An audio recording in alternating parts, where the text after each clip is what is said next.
네, 안녕하세요. 민영기입니다. 우리 같이 이제 건축계획 과목 같이 이제 풀어보도록 하겠습니다. 우선 우리가 교재가 있으면 좋은데 받은 교재는 보니까 2020년이 없어요. 그래서 제가 가지고 있는 것을 제공해 드리려고 하겠습니다. 자, 2020년 3회차 문제부터 풀어보고 3회차, 그 다음에 거꾸로 가서 2회차, 1, 2회차 통합이에요. 2020년은 이렇게 풀어보도록 하면 되겠네요. 자, 우선 3회차에서 1번 문제부터 보도록 할게요. 1번 공동주택의 단면형 중에서 스키플로어 같은 경우에는 단의 형태로 지어져 있는 그런 형태입니다. 자, 단의 형태가 어떻게 생겼냐면요. 이렇게 생겼겠죠. 경사지가 이렇게 있으면은 단이 져서 이런 식으로 계획을 하겠다라는 거예요. 이런 식으로. 이것이 이제 단형으로 볼 수가 있고요. 이런 단형일 경우에는 스킵되어 있다라고 하는데 우리가 계단 올라갈 때 이렇게 올라가죠. 이런 형태의 그대로. 이게 스킵이에요. 스킵이고 스킵되는 거는 복층형은 다릅니다. 복층형은 이렇게 위아래로 반드시 위아래야 되겠죠. 그래서 위아래. 내가 여기서 있으면 바로 위에 있는 이 위아래의 개념인데 얘도 위아래의 개념이지만은 빗겨서 위아래다. 그럼 주택도 이렇게 계획을 하겠다는 거예요. 이런 식으로 계획을 하겠다는 거예요. 이것이 이제 스키플로어다라는 거예요. 그러면 스키플로어 같은 경우에는 스키플로어 계획 같은 경우에 경사지에 있는 게 굉장히 유리하겠죠. 그래서 경사지에 짓는 것이 유리하고 만약에 경사지가 아니고 평지다라고 할 때는 이렇게 경사지가 아닐 경우는요 이런 형식으로 만들 수가 있습니다. 이렇게 그러면은 여기 아래층의 지붕이 위층의 그런 테라스처럼 사용되는 이런 형태로 인공형으로 만들 수도 있더라라는 거예요. 자, 그리고 그런 내용을 이해했으면 조금 쉽게 풀어갈 수가 있을 겁니다. 볼게요. 1. 하나의 단위주거의 평면이 두 개 층에 걸쳐 있는 것을 말한다. 이것은 듀플렉스다 라고 했어요. 듀플렉스 형태라고도 한다라고 하는데 듀플렉스는 지금 그렇지만 위아래 복층이에요. 우리 아파트 살 때 위아래 사는데 한 층만 살 때는 단층형이고요. 우리 집이 위아래 두 개 층을 사용한다라고 할 때가 복층형이 됩니다. 따라서 답은 아니다라는 거예요. 두 번째, 하나의 단위주거의 평면이 세 개 층에 걸쳐 있다. 세 개 층에 걸쳐 있을 때는 한 층, 두 층, 세 개 층을 한 집 사용하는 거예요. 이것은 트리플렉스 형태, 복층형 형태 일종입니다. 이것도 복층형이에요, 그대로. 그 다음에 세 번째, 주거 단위가 동일층에 하나요 구성되는 형식이다 그랬어요. 동일층에 하나요 구성되는 형식. 이러면 동일층이라면 한 층이에요. 우리가 지금 아파트에서 한 층만 살죠. 이거는 단층형 아파트 또는 플랫형 아파트다라고도 합니다. 이것도 아니다. 네 번째, 주거 단위의 단면을 단층형과 복층형에서 동일층으로 하지 않고 아까 그림 그린 거 치웠죠. 반층씩 올라가 있을 겁니다. 이런 형식으로도 할 수가 있습니다. 아파트에서는 그렇다는 거죠. 이건 경사지일 경우에 한 층으로 하지만 아파트는 한 층 내리고 그다음 중간에 반층씩 이렇게 계단을 둬서 계획할 수도 있고 주거 부분을 반층 내릴 수도 있습니다. 그래서 주거 단위의 단면을 단층과 복층형으로 동일층으로 하지 않고 반층씩 어긋나게 하는 형식이 스키플로어죠. 답은 4번. 자, 2번 문제 볼게요. 주택의 부엌 작업대네요. 주택 부엌의 작업대 배치 중에서 L자형 배치에 관한 설명으로 옳지 않은 것을 했어요. L자형이라고 그랬어요. L자형 배치니까 이렇게 생겼겠다라는 거예요. 이런 형식으로 L자가 생겼을 것이고 물론 L자형 부엌 같은 경우에는 이렇게 부엌이 생겼을 때 거의 정사각형에 가까운 부엌 만약에 이렇게 길쭉하게 생겼으면 L자 놓을 수가 없겠죠. 이런 형태에 유리하고요. 식탁을 이렇게 두면 많이 하죠. 밥 먹기도 좋고 이동하기도 좋아요. L자형의 가장 좋은 장점, 큰 장점은 동선이 이렇게 왔다가 돌아서 짧다라는 거예요. 작업 동선이. 자, 그런 내용 이해하고요. 옳지 않은 것을 고르시오 했어요. 1. 정방형 부엌에 적합한 유형이다. 정방형 정사각형에 가까운 형식이 정방형이고 유리한 형식이 되겠네요. 두 번째, 부엌과 식당을 겸하는 경우 활용이 가능하다. 부엌과 식당. 여기 부엌이고 여기가 식당이다. 이렇게 해서 그냥 붙여놓고 하기엔 유리하다라는 거예요. 또 맞네요. 세 번째, 작업대의 코너 부분에 개수대 또는 레인지를 설치하기 곤란하다 그랬어요. 이 코너 부분, 여기 부분이에요. 여기 부분에 작업하기가 모서리 부분이기 때문에 힘들죠. 그래서 이 부분 같은 경우에는 곤란하다. 작업대 놓기가 어렵다라는 거예요. 그리고 네 번째, 불령이라고도 하며 모든 방향에서 작업대에 접근 및 이용이 가능하다. 불령이라고 했어요. 불령 같은 경우는 떨어져 있는 거예요. 뚝 떨어져 있는 것이고 분리형 같은 경우엔 아일랜드 형식이라고 해서 주방이 이렇게 있으면 똥 떨어져 가지고 있는 거예요. 그럼 여기에 식탁을 놓는 게 아니고 여기가 주방이에요. 주방이에요. 작업대가 있겠죠. 아일랜드 형식이라는 거예요. TV 보면 많이 나오죠. 따라서 L자형의 설명은 아니다. 아일랜드 형식의 설명이다라는 거예요. 답은 그래서 4번이죠. 옳지 않은 것을 고르시오라고 했으니까요. 자, 3번 문제. 아파트 단지 내 주동 배치 시 고려해야 할 사항으로 옳지 않은 것을 냈어요. 주동, 주거동이에요. 101동, 102동, 103동 각각 주거동이고 옳지 않은 것을 고르셔야 했어요. 1. 단지 내에 커뮤니티가 자연스럽게 형성되도록 한다라고 했어요. 당연한 거예요. 단지 생활할 때는 공동주택이면 그런 공동의 관심사, 커뮤니티가 형성이 되니까 그런 것들을 잘 소통할 수 있게 하는 것이 중요하고, 두 번째는 주동 배치 계획에서 일조, 풍향, 방화 등에 유의해야 된다. 동을 잘못 놓게 되면요, 동 사이로 굉장히 강한 강풍이 불어요. 그래서 그런 건물풍이 불게 되겠죠. 그런 부분들을 굉장히 유의해야 된다는 거예요. 자, 그다음에 세 번째, 5개 주차장을 이용하여 충분한 오픈 스페이스를 확보한다 그랬어요. 5개 주차장을 만들게 되면 어떤 현상이 나요? 지상이 전부 다 5개 주차장을 놨어요. 물론 지하에 주차장을 만들 수도 있겠죠. 근데 지상에다가 아파트 단지에 동과 동사에 전부 다 주차장을 놓게 되면은, 그럼 어디 5개 공간을 사용합니까? 놀이터 만들기도 어렵죠. 놀이터 만들기도 어렵고, 아이들 뭐 노는 것뿐만 아니라 주차할 공간만 확보되는 거지, 뭐 우리 운동시설도 없고 아무것도 없게 돼요. 오히려 안전을 위해서라든가 5개 공간 활용을 위해서는 주차장은 지하로 넣고 지상은 가급적이면 비워두는 게 좋습니다. 근데 여기서는 5개 주차장을 이용해 충분한 오픈 스페이스를 확보하라고 했어요. 5개 주차장은 5개 주차장일 뿐입니다. 5개 주차장을 안 두고 지하에 내리면서 지상은 그냥 비어있는 공원이라든가 이런 형식으로 두라라는 게 맞겠죠. 자, 옳지 않은 것은 3번입니다. 4번, 다양한 배치 기법을 통하여 개성적인 생활 공간으로서 5개 공간이 되도록 한다. 이것도 뭐 맞는 내용, 뭐 뻔한 내용이니까 이건 읽어보면 되겠네요. 네 번째, 상정건축의 진열창 계획에 관한 설명으로 옳은 것을 했어요. 진열창이라고 했어요. 창이, 창문이 창문. 창문 같은 경우에는 진열창을 둘 때는 바깥이 만약에 밝아요. 그리고 상점 내부가 어두워요. 만약에 내부가 어두워요. 그럼 아주 밝은 낮에 아직 상점에 불을 안 켰어요. 아직 오픈 안 했어요. 그럼 내부가 잘 이렇게 안 들여다 보이죠? 들여다보려면 가까이 가서 봐야 됩니다. 눈에 반사만 됩니다. 근데 거꾸로 이제 밤이 됐어요. 아주 영업을 열심히 하겠습니다. 그럼 내가 있는 밖에는 어두워요. 근데 상점은 불이 있어요. 굉장히 밝아요. 그러면 내가 있는 밝은 쪽에서 어두운 쪽이죠. 어두운 쪽에서 밤이니까 어두운 쪽에서 불 켜져 있는 상점 안에 훤히 들여다볼 수 있습니다. 결국은 손님의 입장에서 상점 내부를 볼 때에는 상점 내부가 밝아야 된다는 그런 뜻입니다. 그것만 이해하고 있으면 됩니다. 그래서 어두운 쪽에서 밝은 모습을 볼 때는 눈부심이 안 생기는데, 밝은 쪽에서 어두운 쪽으로 볼 때는 눈부심이 생긴다는 거예요. 그게 기본이고. 자, 문제 볼게요. 첫 번째, 그러니까 옳은 것을 고르는 거예요. 밝은 조도를 얻기 위하여 광원을 노출한다. 광원을 노출하면 눈부심이 그대로 오죠. 형광등을 내 눈에 비친다는 거예요. 옳은 건 아니네요. 두 번째, 내부 조명은 전반 조명만 사용하는 것을 원칙으로 한다.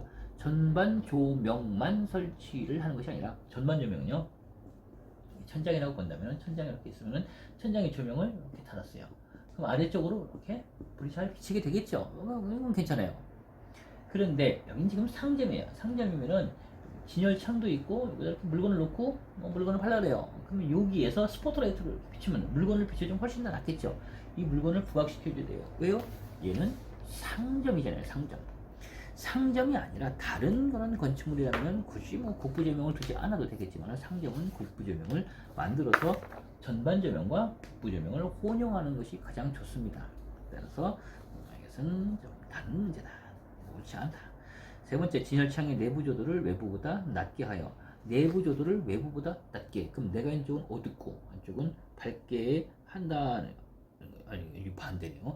내부의 조도를 외부보다 낮게 해서, 그럼 내부가 어두워요. 그럼 내가 밝은 쪽에서 어두운 쪽으로 별로 안 보이잖아요. 눈부심이 강하게 오겠죠. 오히려 방지가 안 돼요. 거꾸로 설명하고 있어요. 그다음 네 번째, 외부에 면하여 진열창의 유리로 페어글라스를 사용하는 경우 결로 방지 효과가 있다. 페어글라스는 한 장짜리 유리가 아니라 두 겹 또는 세 겹 이렇게 겹친 유리예요. 이런 것들은 단열 보온 효과가 좋고요. 그러다 보니까 결로가 잘 생기지 않는다는 거예요. 옷을 따뜻하게 입으면 덜 춥잖아요. 그렇게 보시면 되겠다. 그래서 답은 4번이요. 조금 어려운 문제예요. 이거는 답은 4번이었고요.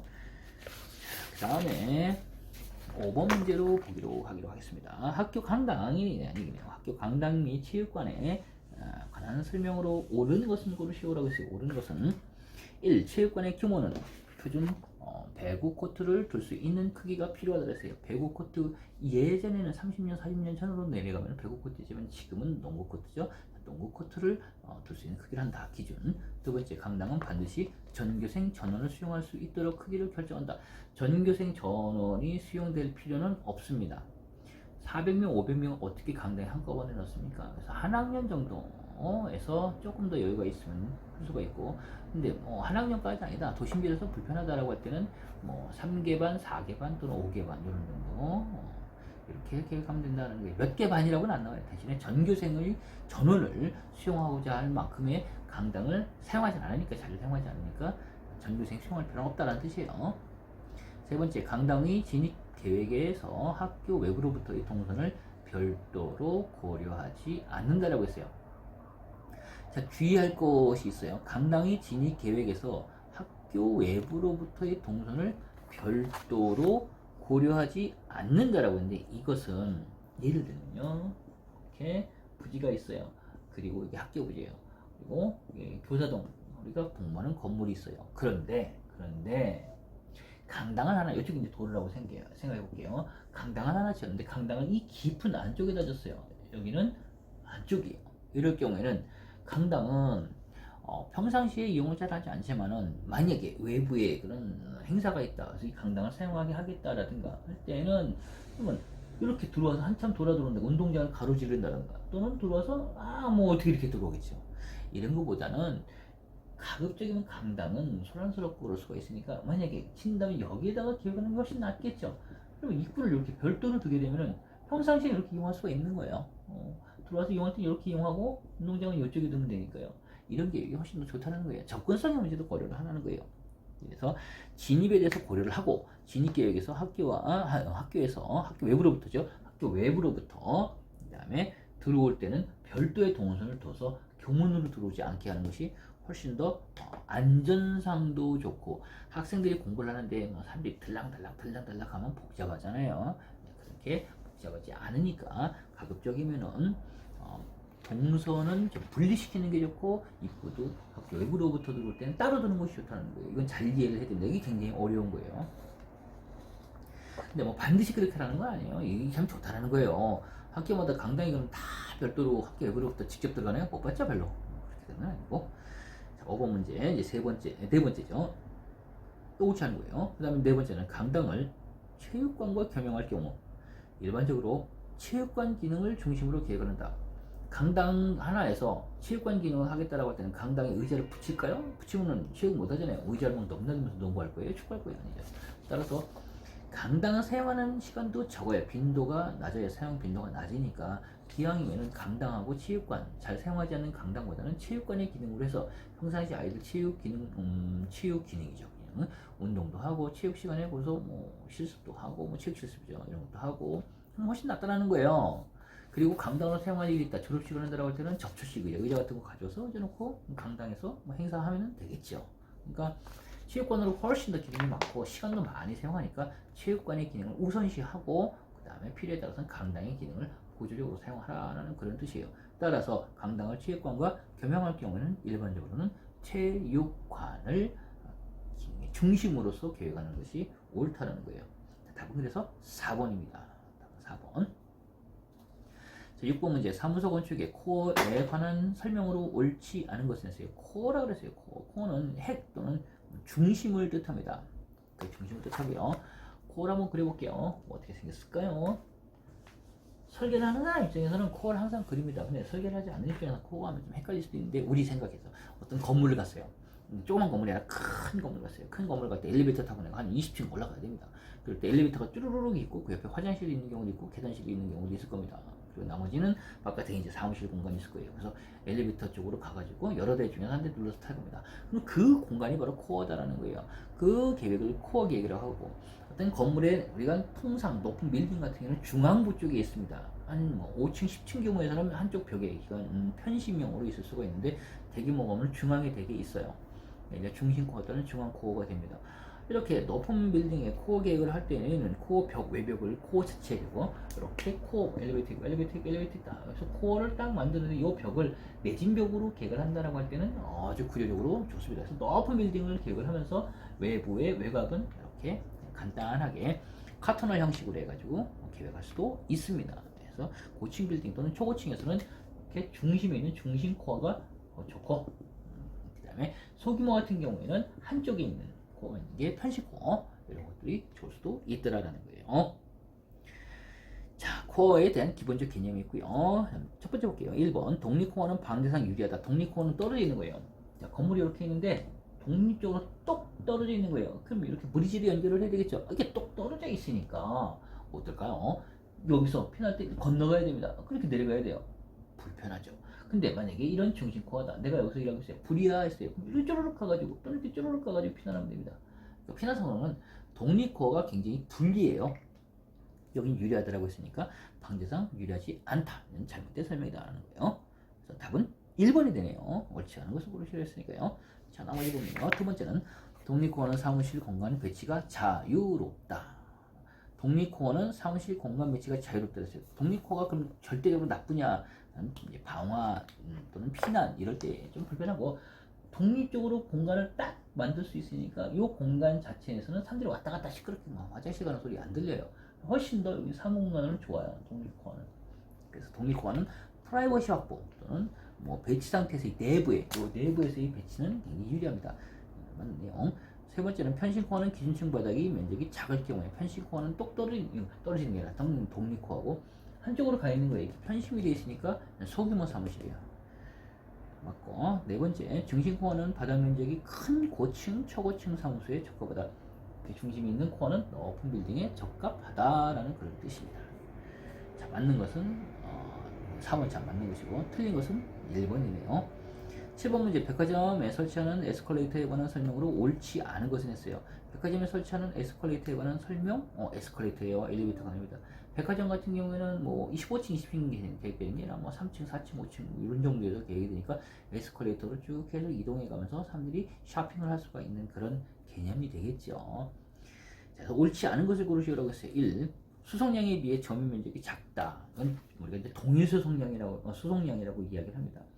한 시간에 예를 들어 2,000명을 운반해야 된다고 했어요. 아래층에서 위층, 뭐 3층에서 4층 또는 1층에서 2층 운반할 때 한 시간에 2,000명을 운반하기 위해서 에스컬레이터는 한 대면 된다라고 할 때, 그럼 엘리베이터는 몇 대가 필요하냐는 거예요. 예를 들어서 한 대? 아니죠. 그건 연속적으로 움직이지 않기 때문에 올라갔다 내려갔다 기다려야 됩니다.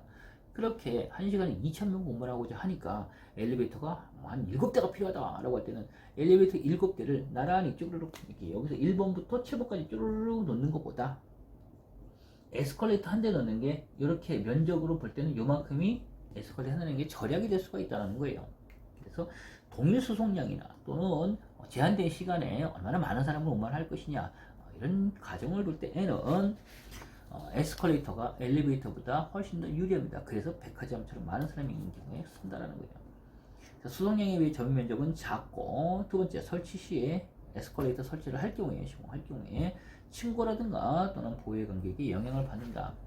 층고가 높잖아요. 그러면 단면이 볼까요? 층고가 높을수록 경사가 45도로 못 갑니다. 30도 이하로 해야 됩니다. 뭐 통상 20에서 25, 때에 따라서는 35도까지도 가능하긴 한데, 어쨌든 이게 30도 내외라고 한다면은 이 층고가 높으면 이렇게 높아요. 그럴 때는 한참 가야 되겠죠, 이렇게. 그래서 이 거리가 많이 필요하다는 거예요. 그럼 기둥이 있고 보가 걸리는데, 이때 층고가 높으면 보 길이가 길어져야 된다는 그런 뜻이에요. 그런 뜻으로 볼 때는 영향을 받는다라는 거예요. 그것도 맞고, 세 번째, 비상계단으로 사용할 수가 있어서 방제 계획에 유리하다. 비상계단으로 사용한다 안 한다? 안 합니다. 자, 근데 화재가 났어요. 불이 났어요. 내가 백화점에 있어요. 에스컬레이터 옆에 있어요. 하필이면 불이야 그랬어요. 에스컬레이터가 있는데 그 옆에 그냥 두고 내가 딴 데로 갈까요? 피난? 아주 위험할 때는 에스컬레이터를 이용할 수도 있는데, 그는 비상시에 그런 것이고, 자, 계단은 원칙으로 에스컬레이터죠. 에스컬레이터는 원칙적으로 비상계단 또는 피난용 계단으로 사용하지 않습니다. 원칙이에요. 불이 났을 때 에스컬레이터를 놔두고 저기 멀리 계단까지 가라 이렇게는 못하지만은 원칙상으로 볼 때는 위험할 수도 있으니까, 그래서 에스컬레이터는 비상용으로 사용하지 않는다. 그래서 세 번째 보면은 비상계단으로 사용할 수 있어 방제 계획이 유려다. 비상계단으로 사용하지 않습니다. 그래서 옳지 않은 것은 3번입니다. 원칙에 어긋난다는 거예요. 자, 네 번째는 교차식 배치는 연속적으로 승강이 가능한 배치 형식이다 그랬어요. 교차식 배치는 연속적으로, 내가 이렇게 갑니다. 에스컬레이터가 쭉 올라가는데 옆에서 이렇게 내려오는 사람이 나는 크로스 돼서 내려, 이렇게 X잖아. 내가 이렇게 올라가는데 옆에는 이렇게 내려와요. 이게 X예요. 이게 교차식이에요. 내가 이렇게 올라가는데 옆에서 이렇게 내려와요. 이게 병렬식이 되겠죠. 이렇게 계속 올라가요. 이렇게 이럴 때는 직선형 또는 직렬식이 됩니다. 그래서 이거는 교차식 배치는 연속적으로 승강이 가능하고 올라가고 옆에 돌아서 올라가고 계속 연속적으로 올라갈 수 있다는 거예요. 자, 답은 7번이나 3번이었어요. 8번 문제 보기로 할게요. 8번 아파트의 평면 형식 중에서 계단 실형에 관한 설명으로 옳은 것은 했어요. 계단 실형. 아파트는 계단 실 형태와 중복도 형태와 편복도 형태 이 세 가지를 굉장히 많이 비교를 합니다. 그래서 꼭 장단점을 비교를 해놔야 되겠죠. 자, 계단 실 형태 아파트 같은 경우에는 복도가 없어요. 일단 복도가 없는 만큼 그만큼 복도 면적을 줄일 수 있다는 이야기를 합니다. 복도 면적을 줄이다 보니까 유해 면적이 늘어나고요. 복도가 없다 보니까 프라이버시 확보가 좋아요. 복도를 가다가 창문 열수 슥 내려다보면 어쩔 거예요. 그죠? 그럼 안 되겠죠. 프라이버시 확보 면에서는 계단실 형태가 복도보다 훨씬 더 유리합니다. 그럼 몇 가지만 유의하면은 문제를 풀 수가 있겠죠.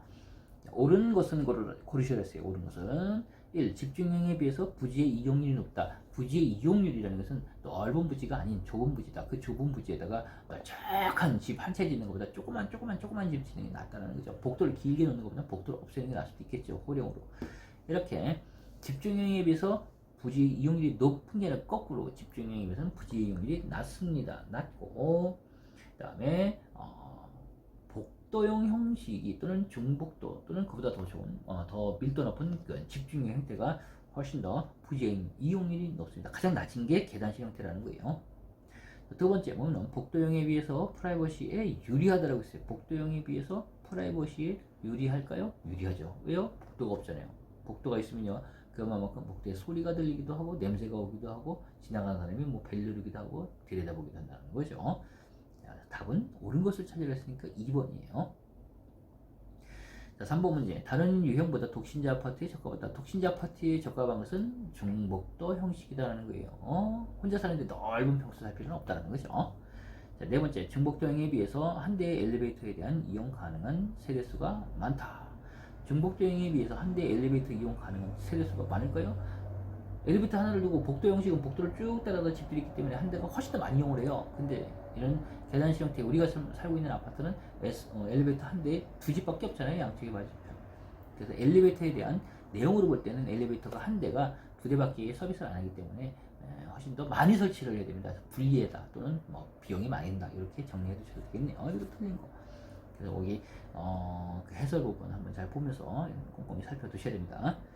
9번 문제. 연립주택의 종류 중에서 타운하우스에 관한 설명으로 옳지 않은 것을 했어요.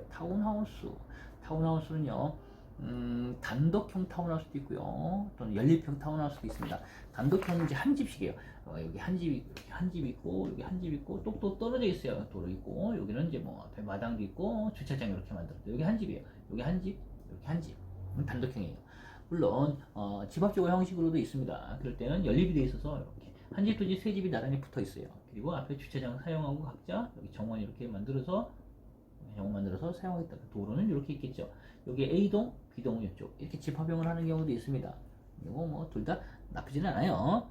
자, 그런데 이때 타운하우스 같은 경우는 도심지형일 경우에 도시 한복판에 든다라도 사람이 많이 사는 데는 이렇게 못하겠죠. 집합형이 됩니다. 그리고 전원주택 이렇게 좀 교외로 나간다면은 한가한 지역 땅값이 싼 데는 이렇게 단독형으로 많이 계획을 하고 있어요. 어쨌든 타운을 이루어서 하는 거니까 심심하지 않게 사겠다라는 거예요.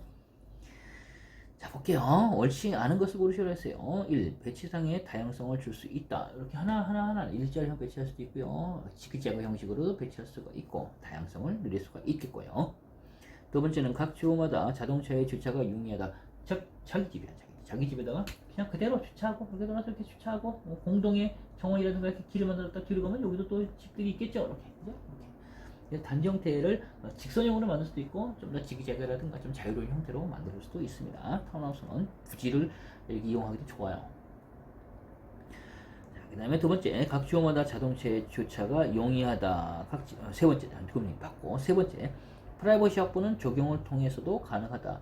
프라이버시 확보할 때, 이 집에서 자꾸 봐요, 이 집이. 그럼 여기다 내가 나무를 잔뜩 심었어요, 높게. 가능하죠? 막을 수가 있겠죠. 여기 길이 있는데 길에서 자꾸 봐요, 나무 잔뜩 심을 수가 있겠죠. 뭐 이런 것들. 내 맘대로 내 집을 할 수 있다. 아파트는 어려워요. 아파트는 커튼밖에 안 돼요. 그래서 프라이버시 확보는 적용을 통해서도 가능합니다. 많은 내용.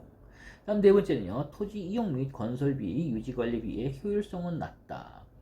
토지 이용 및 건설비, 유지관리비 효율성은 낮다가 아니라 이건 사실 비교 대상이 있어야지 정확한 답이 나와요. 단독주택 한 집을 지으려고 해서 내가 집 짓고 살겠다 할 때 땅도 사야 되죠. 그 다음에 시공비도 내야 됩니다. 유지관리도 내가 해야 돼요. 많이 들어요. 공동 관리비 이런 것도 없어요. 공동 아파트처럼 이렇게 나오는 게 아니라 내가 다 내는 거예요. 내가 전기도 내고 뭐도 내고. 그 다음 돈이 많이 들 수도 있다라는 거죠. 그런데 그런 단독주택보다 이렇게 타운을 이뤄서 살면은 그래도 공동으로 생활하는 공동 비용으로 내는 부분이 있다 하더라도 단독주택 짓는 것보다는 단독주택에 짓고 사는 것보다 비용은 적게 든다는 거예요. 토지비도 적게 들고요. 유지관리비도 적게 듭니다. 그래서 단독주택에 비해서는 토지 이용 및 건설비, 유지관리비의 효용성은 낮은 게 아니라 높아요. 자, 근데 유의할 게 있어요. 공동주택, 즉 아파트 같은 경우에 아파트보다는 타운하우스가 유지관리하는데 더 비싸기도 하고 조금 애매해요. 그때는 낮을 수도 있어요. 여기는 그런 조건은 없지만은 단독주택에 비해서라는 걸 꼭 알아두시길 바랍니다. 자, 그래서 9번에는 4번, 옳지 않아서 4번이고요. 10번 문제 다음 중 공간의 레이아웃과 가장 밀접한 관계를 가지고 있는 것은 있어요. 공간의 레이아웃이라서요. 공간의 레이아웃은 공간을 짜내는 거예요. 결국 레이아웃이라는 건 배치 계획이에요. 넓은 그런 집이 계획을 하고자 합니다. 그럼 넓은 집은 계획을 하고자 할 때 현관으로 들어가서 홀이 있고, 그 다음에 거실 있고, 화장실 있고, 들어가서 부엌 있고, 또는 식사실 있고, 그 다음에 넓은 거실에서 들어갈 때는 침실 쪽으로 가는 복도가 또 따로 있더라. 이런 계획을 해야 될 겁니다. 이렇게 공간을 배치하는 것이 바로 레이아웃이에요. 그리고 그 레이아웃 할 때 무엇을 제일 우선시 생각을 해야 될 것이냐라는 이야기예요. 그럴 때 1. 재료에 대한 계획. 재료를 우선 계획을 하네. 재료랑 동선은 조금 관계가 약간 멀어요. 재료를 먼저 생각하지는 않을 거다라는 거예요. 두 번째는 동선 계획이에요. 동선은 내가 움직이는 길에 차량이나 사람, 물건 이런 것들이 움직이는 궤적이 이제 동선이에요. 역시 공간을 레이아웃, 즉 배치 계획을 할 때는 동선이 가장 중요합니다. 그래서 평면 계획과 동선 계획을 항상 같이 해야 돼요. 같이 이루어집니다. 설계 시간에 배웠을 거니까요.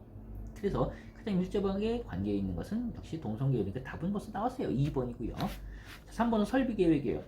공간의 레이아웃인데 설비 계획 때문에 공간을 레이아웃을 달리 할 것이냐. 이거는 플랜트 건축이라서 산업 건축 이런 것들은 그렇지 몰라도 우리가 사는 집이다. 침실에 여기 침실을 계획할 때 그 지붕 천장에 등을 달게 하겠다라고 할 때는 공간을 계획해 놓으면 거기에 맞게 설비를 설치하면 되는 거예요. 거기에 맞게 에어컨을 설치하면 되는 것이에요. 아울렛 같은 전기 아울렛을 넣으면 되는 겁니다. 설비 때문에 공간을 계획을 하는 게 아니에요.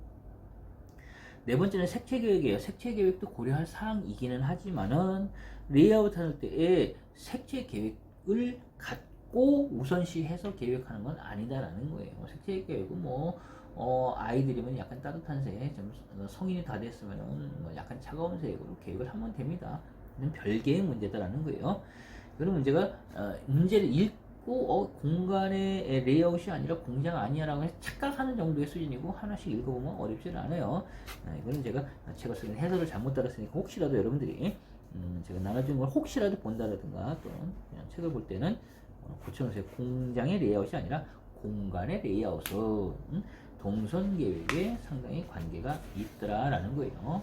잘못된 것은 그래서 답은 10번에 2번이죠.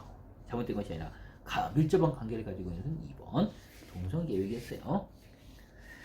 자, 일단 이렇게 10문제를 풀어봤습니다. 20문제를 풀기 너무 시간이 많이 걸리니까요. 우리가 잘라서 풀 거고, 한 30분씩 해서 잘라가지고, 10문제씩, 10문제씩 이렇게 푸는 시간을 갖기로 하겠습니다. 그래서 우선 1교시는 건축 계획 10개 기출문제 2020년 3회차 문제 풀었고, 좀 쉬었다가, 나머지 11번부터 20번까지 보기로 하겠습니다.